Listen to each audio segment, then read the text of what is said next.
What if the secret to attracting everything is needing nothing at all?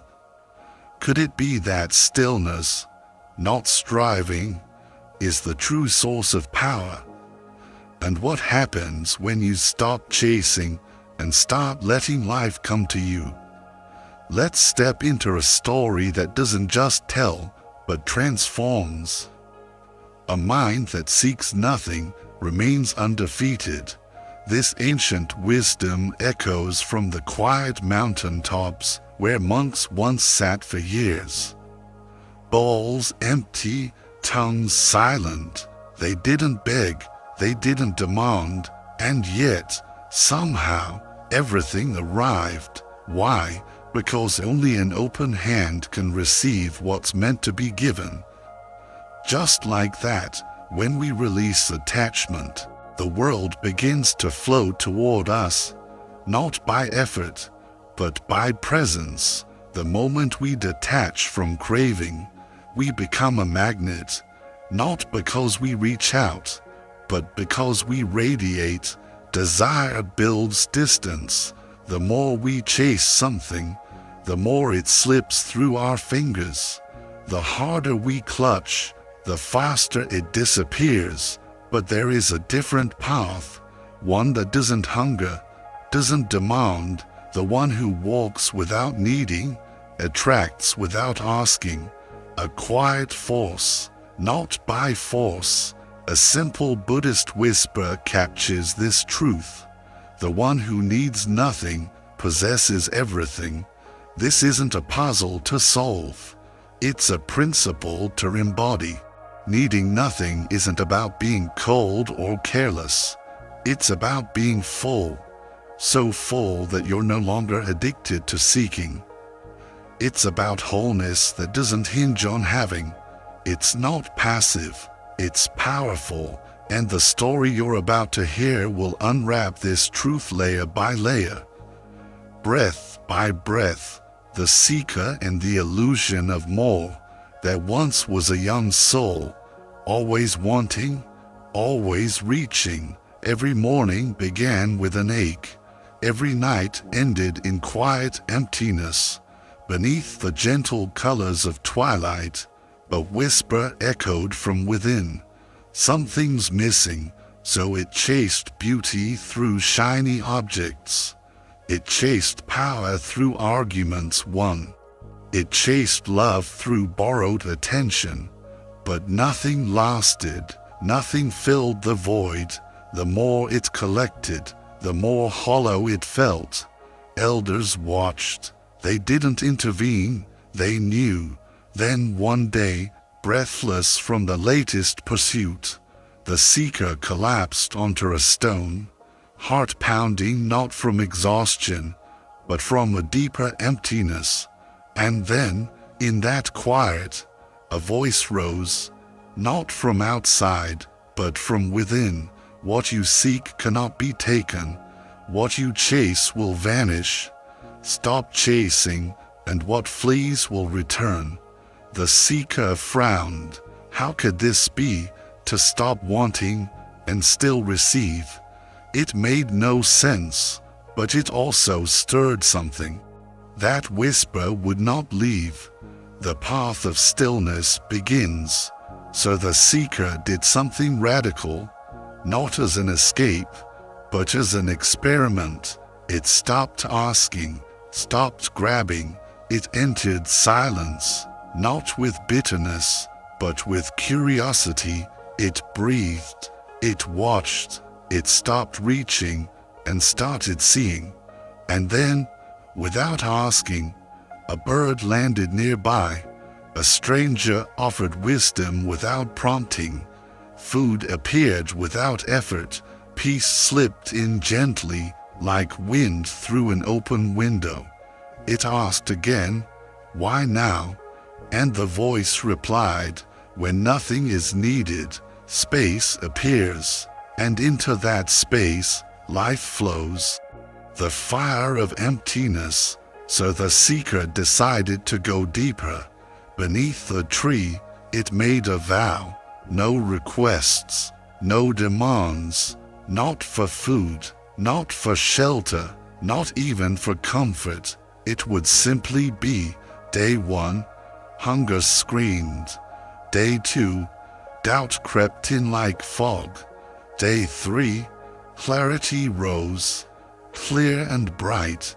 It realized the hunger wasn't of the body, it was of the mind.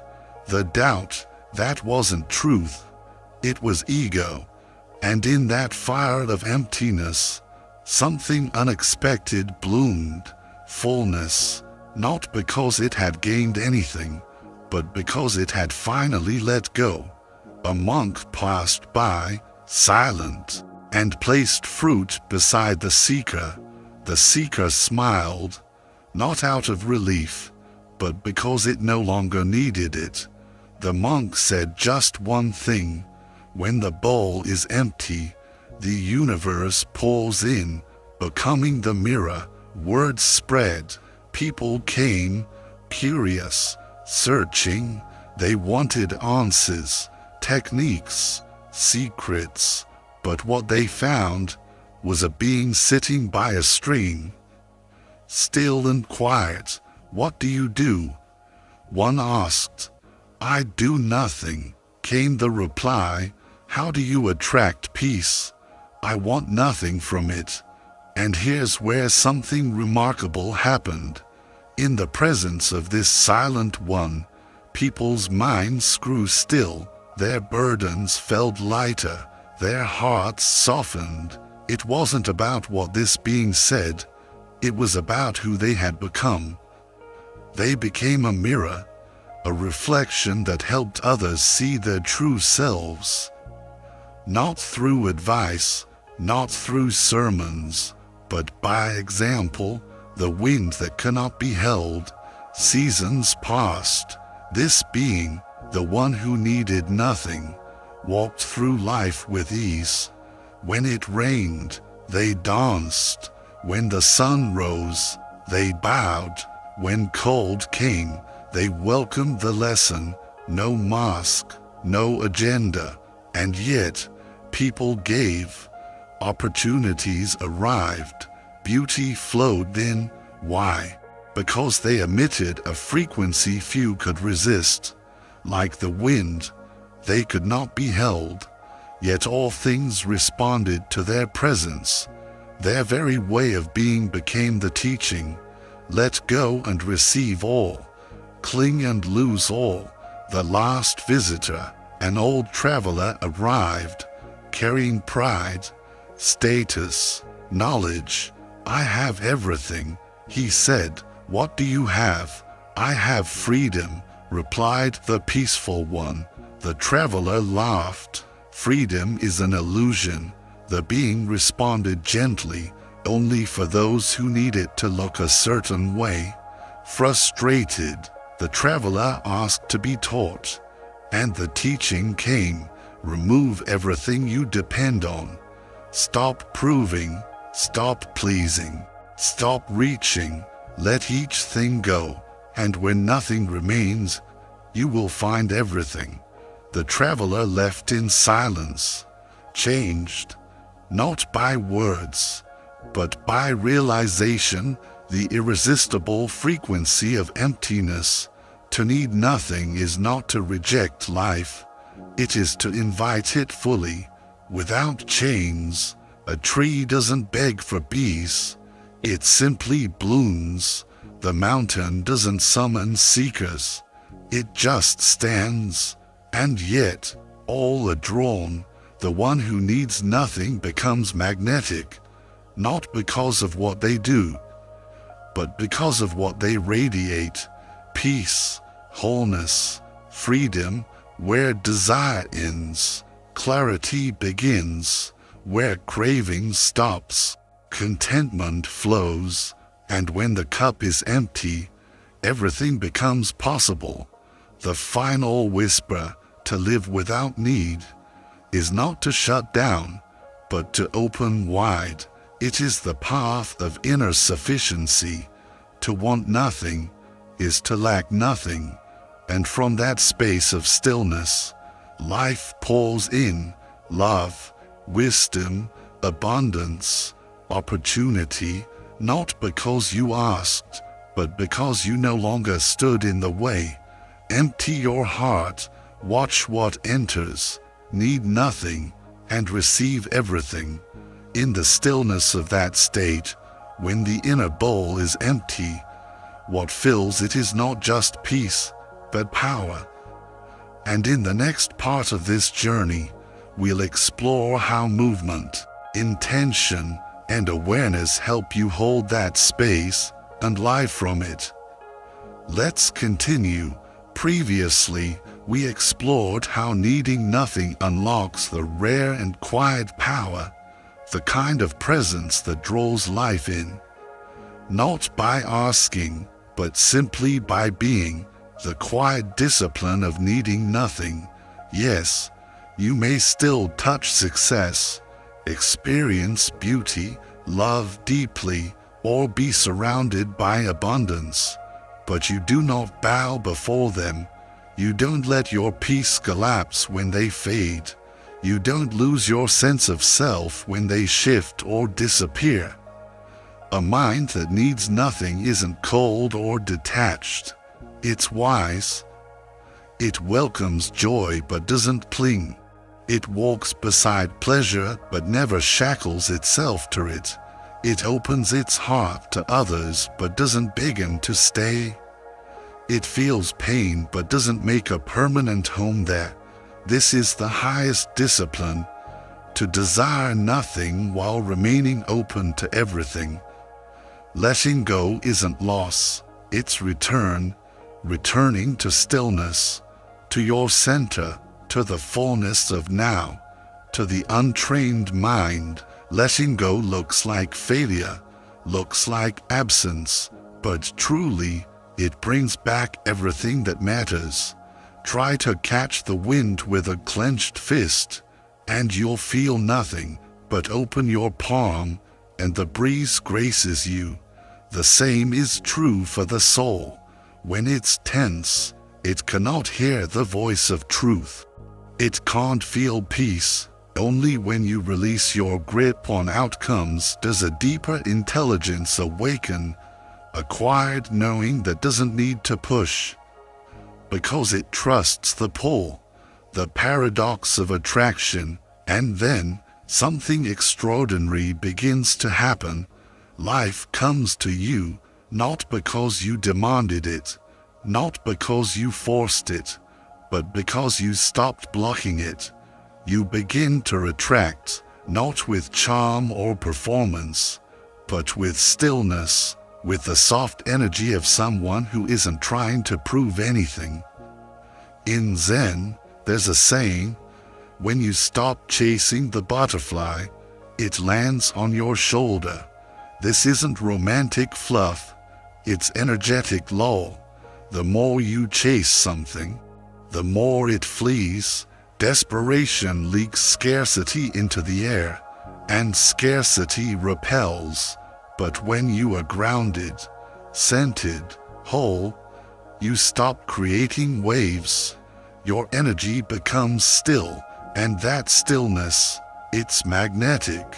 The universe doesn't respond to striving, it responds to completeness, because in your wholeness, it recognizes itself, and so, it reflects back what you already are, not as a reward, but as resonance.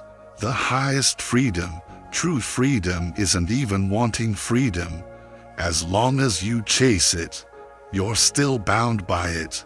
The one who can say, I will sit in the sun if the sun comes, or in the rain if the rain falls. This person is untouched by both. Not numb, not passive, but present. This isn't fatalism, it's deep, effortless acceptance, because when you truly accept, there is no more resistance, and where resistance dies, suffering cannot survive. Look at nature. The flower doesn't beg to be seen. The moon doesn't perform to be loved. The river doesn't chase validation. And yet, they are all admired. They are all received. Why? Because they exist in alignment with what they are. They don't seek, they radiate. Birds build their nests near trees, not because the tree asks, but because it stands. Can you be like that? So rooted in your presence, so whole in your breath, that life begins to gather around you, not because you pull, but because you shine. How to practice needing nothing. This isn't just a concept, it's a way of living. Start small, sit with a desire, a craving, don't obey it, observe it. Ask yourself, what part of me feels incomplete without this? Speak from truth, not from persuasion. Let conversations unfold without clinging to outcomes. Wake up not with a list of expectations, but with awareness. And most importantly, begin to fast, not from food, but from craving. Craving validation, craving approval, craving comparison, craving control. Let your body walk lighter. When you release need, your posture changes. The tension leaves your shoulders. The breath becomes deeper. You start moving like someone who already has what they need, because in truth, you do. You become a mirror, and in you, others see what they long for. Calm, wholeness, groundedness. You're no longer a battlefield. They can rest in your presence. Ironically, those who once overlooked you begin to notice, not because you changed to impress them, but because you stopped needing them to. Your silence speaks louder than words. Your stillness becomes your message, and your energy becomes your teacher. When the craving stops, the teaching begins. This message reaches its truth not when you understand it, but when you stop trying to use it. When you say, even if I receive nothing, I remain whole. That's when everything starts to arrive, not because you pleaded for it, but because you released the need for it. This is not giving up. This is waking up. The one who has nothing to prove, the most powerful person in the room. It's the one with nothing to prove, nothing to protect, nothing to gain, nothing to fear. There is no glow brighter than a soul at peace. There is no energy more irresistible than the one who seeks nothing. This is your invitation to walk with open hands, to hold a quiet heart, to stand with unshakable presence. Need nothing, and everything will come. Thank you for watching, and for being here, fully present with this message. If this story sparked something in you, peace, clarity, even just a moment of stillness, then please support this channel by liking, subscribing, and sharing. Tap the subscribe button below, and don't forget to click the notification bell so you never miss a story like this. And in the comments, I'd love to hear from you. What part of this message resonated most with you? Where in your life are you ready to need less and feel more? Until next time, breathe deep, stand tall, and remember, you don't have to chase what's already yours.